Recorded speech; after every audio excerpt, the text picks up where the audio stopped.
October is a traditional time when we'll bring the cattle in, perhaps for preg checking, certainly to wean the calves, and it's a time that we can do some evaluation of cattle as to which ones we're going to cull and which heifer calves we might want to keep back as replacements. So this is a good time to consider one of the traits that I think is really not given the due that it deserves in terms of its importance financially to the beef cattle industry, and that's temperament. We know from research that's been done for years that the excitability of the cattle is actually fairly high. Estimates are that 35 to 45% of the differences we see in cattle's temperament is actually due to genetics.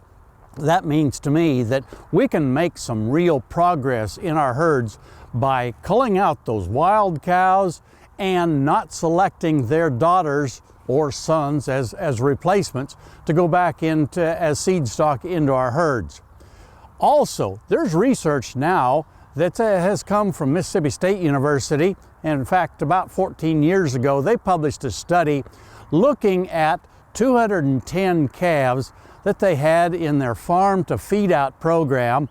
They looked at the personality of these calves as they went on to a working chute, as they exited the working chute, and how they acted when a person would walk into a pen with those calves.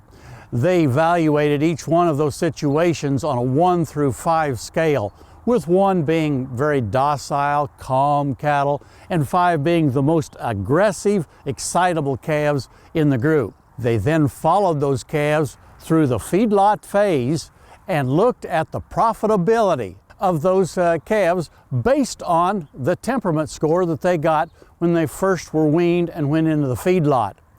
The calves that were in the lowest excitability score, those that were the calmest, they averaged about a $42 advantage over the calves that were in that most excitable, the score number 5, in terms of that personality score. And one of the key elements that enters into that was the health cost. Those calves that were most excitable, they were the ones that had the most health issues, had the most treatment costs, and therefore probably had an impact also on their ability to gain and to gain efficiently. So that gives us another good excuse why when we're working cattle this fall,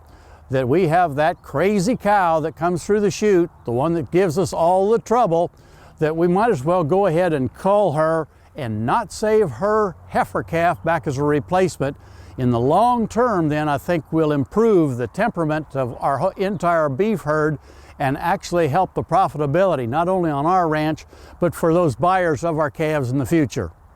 Hey, we hope that you'll tune in again next week and watch us on Sunup's Cow Calf Corner.